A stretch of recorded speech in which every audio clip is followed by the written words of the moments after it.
Hola, buenas tardes. Mi nombre es Julia Albarracín. Soy una profesora de Ciencias Políticas en la Universidad de Western Illinois en Estados Unidos.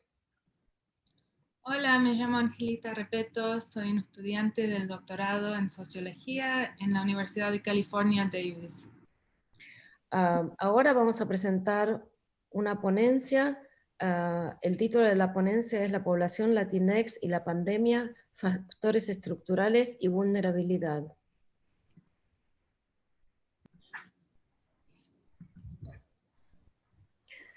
La pandemia ha expuesto las vulnerabilidades preexistentes de diferentes grupos étnicos que hacen que ciertas poblaciones tengan mayores posibilidades de contraer el COVID-19 y tener síntomas más severos una vez que lo contraen. La población Latinx ha sido impactada de manera desproporcionada por la pandemia, mientras que cuenta con el 33% de los casos de COVID-19, solo representa el 18% de la población total. En Chicago, la prevalencia de los grupos Latinx es más grande, 1.000 casos cada 100.000 habitantes, en comparación con las poblaciones blancas.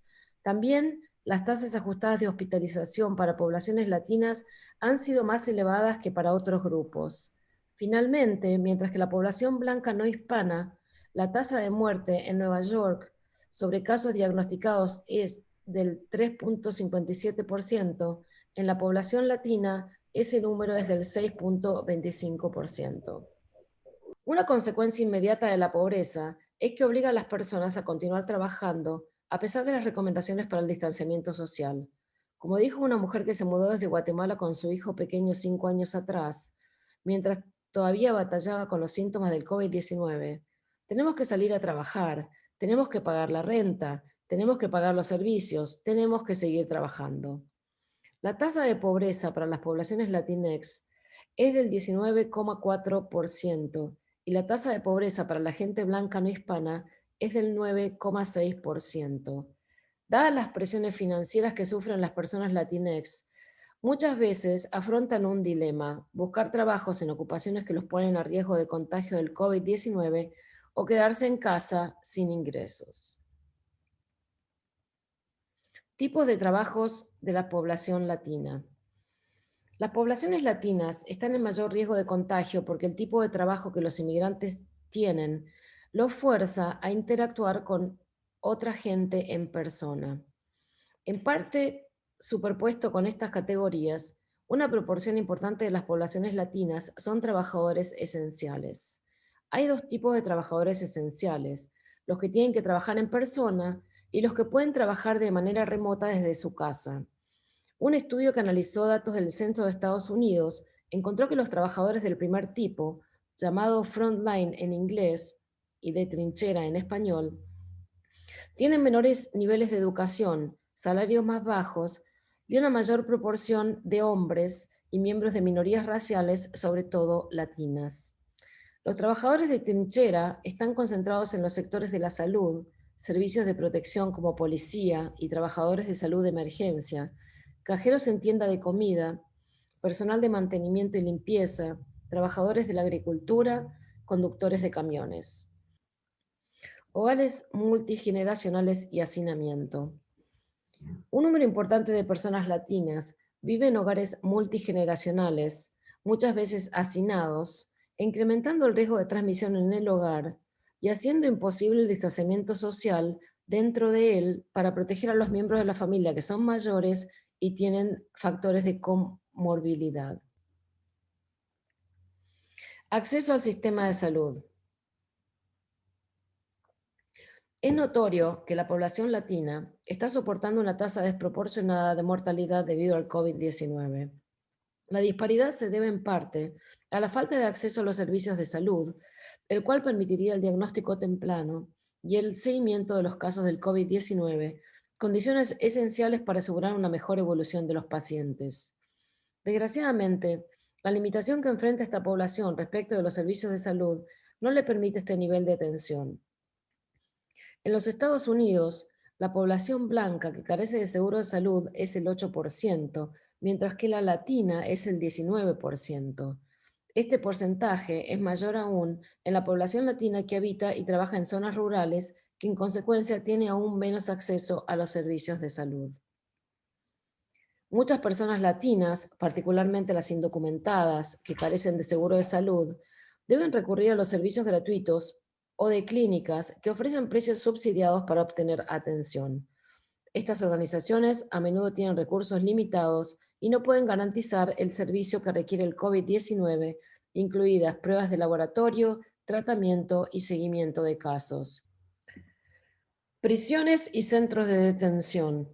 Las poblaciones latinas están representadas de manera desproporcionada en centros de detención y prisiones. Las prisiones y centros de detención para inmigrantes son un caldo de cultivo para la exposición y los contagios del COVID-19. De acuerdo al CDC, las prisiones y centros de detención son particularmente susceptibles al contagio, dado el hacinamiento en sus dormitorios, los baños compartidos, los limitados recursos médicos y de aislación, la introducción continua de nuevas personas encarceladas o detenidas y el transporte en vehículos grupales para citas en las cortes u otras razones médicas o de seguridad. Las personas que están a la espera de su entrada en los Estados Unidos, en México, también están a grave riesgo de contraer el COVID-19. Estas personas, sujetas al protocolo de protección a migrantes, permanecen en el lado mexicano de la frontera de los Estados Unidos y México y experimentan hacinamiento y violencia. Finalmente, los niños no acompañados permanecen en centros de detención grupales que también los ponen en riesgo de contagio del COVID-19.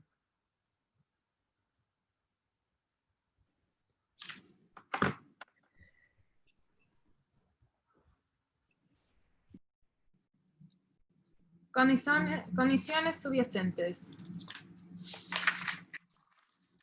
Otros factores que explican el acceso insuficiente a los servicios de salud que soporta la comunidad latina es la existencia de problemas de salud preexistentes.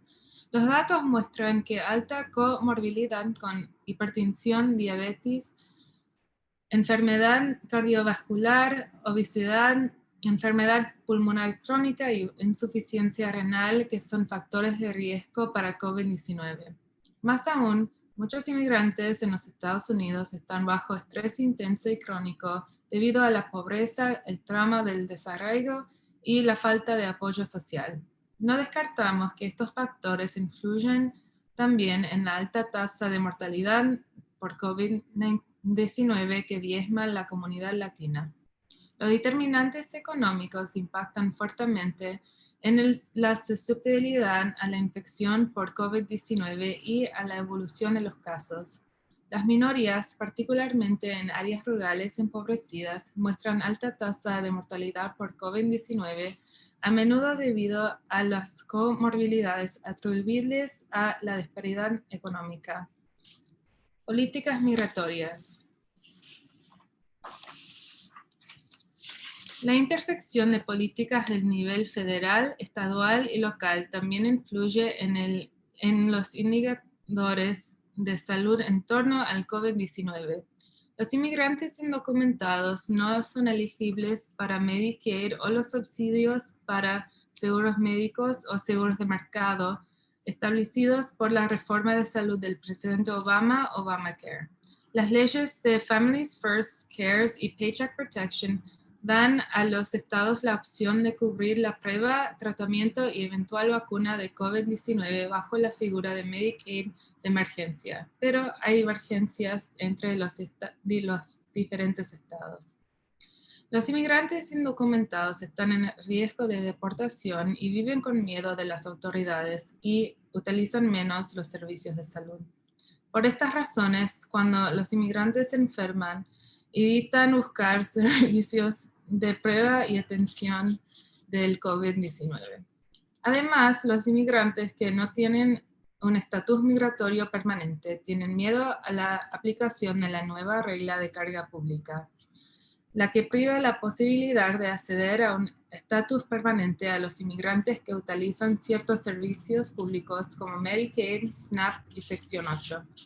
Finalmente, las decisiones estaduales o locales acerca de la cooperación con la agencia federal ICE para la aplicación de políticas migratorias que en el caso de las jurisdicciones santuario está limitada. Influencia la medida en que los inmigrantes buscan atención médica. Además de rehusarse a cooperar con ICE, las jurisdicciones santuario a veces proveen servicios de salud, incluido seguro médico y programas de atención médica. Aún más, los inmigrantes indocumentados en jurisdicciones santuario confían más en el gobierno y por esa razón tienen una mayor tendencia a utilizar servicios del Estado, incluidos los servicios de salud. Reflexiones y recomendaciones. La pandemia ha expuesto diversas vulnerabilidades que aquejan a la población latina, las cuales han adquirido mayor gravedad en las circunstancias actuales. Las inequidades entre zonas urbanas y rurales tienen un efecto importante en el impacto de la pandemia. En años recientes, los inmigrantes latinex han elegido áreas alejadas de distintos centros urbanos. Estos nuevos destinos en áreas remotas tienen relación, en muchos casos, con la localización de las plantas procesadoras de carne, en las cuales las tasas de contagio han sido muy elevadas. Las vulnerabilidades con relación al COVID-19 tienen relación en primer lugar con la pobreza, la segmentación étnica del mercado laboral y las condiciones de vivienda. Las poblaciones latinas viven al día en sus finanzas y les es imposible dejar de trabajar. Los trabajos que realizan los inmigrantes y otras poblaciones de color los ponen en contacto cercano con clientes y compañeros de trabajo y los exponen a contraer el coronavirus. Como si esto fuera poco, las condiciones de hacinamiento y las viviendas en las que viven múltiples generaciones aumentan el riesgo de contagio aún más y exponen a los miembros mayores de las familias. Desafortunadamente, estas condiciones no tienen solución sin una reestructuración social que permita una mejora de las condiciones de vida de las poblaciones latinas y de color en los Estados Unidos. La salud es un derecho esencial y continúa siendo vergonzoso que en la nación más rica del mundo la gente pobre y de color carezca de atención médica. Este hecho debería cambiar. Las poblaciones cuyo primer idioma no es inglés están en mayor riesgo de contagio. Además de las barreras al acceso a la atención médica que se discuten luego, las poblaciones latinas generalmente carecen de la información sobre la pandemia en su idioma materna, lo que hace aún más dificultosa la prevención del COVID-19. Si a esto se suma un clima en el cual la información cambia rápidamente y una desconfianza generalizada de las poblaciones inmigrantes hacia el sistema de salud, los resultados están en la vista. El sistema de salud debe estar centrado en la necesidad de comunicación con las poblaciones que no hablan el idioma inglés, las cuales también son vulnerables dados sus niveles de pobreza y falta de seguro médico. El racismo estructural se manifiesta claramente en los sistemas carcelarios y de detención de personas. Es necesario un replanteo de las políticas migratorias que incluye una evaluación de la política de detención de inmigrantes, los cuales en la mayoría de los casos no representan riesgo alguno para la sociedad. Por diferentes razones que exceden el marco de esta presentación, las poblaciones latinas parecen de diferentes condiciones subyacentes que las ponen a mayor riesgo de casos severos y eventual muerte por complicaciones de COVID-19. A esto suma el estrés por la pobreza, el trauma de desarraigo y la falta de apoyo social. La mejor de estas condiciones requiere un replanteo general de las condiciones de vida de las poblaciones latinas y de color. Las políticas migratorias opresivas del gobierno de Trump han adquirido una fama mundial. A pesar de las diferentes promesas sobre la flexibilización del sistema de remociones o deportaciones durante la pandemia, el miedo y las detenciones han continuado. Las poblaciones indocumentadas no tienen acceso a Medicaid u Obamacare. La nueva regla de determinación de carga pública ha creado nuevos temores en las poblaciones con documentos. Esto ha llevado los números de personas latinas que buscan servicios médicos y de salud a niveles preocupantes. Las leyes aprobadas para paliar la falta de atención médica de inmigrantes indocumentados han sido insuficientes dado el clima de miedo y desconfianza.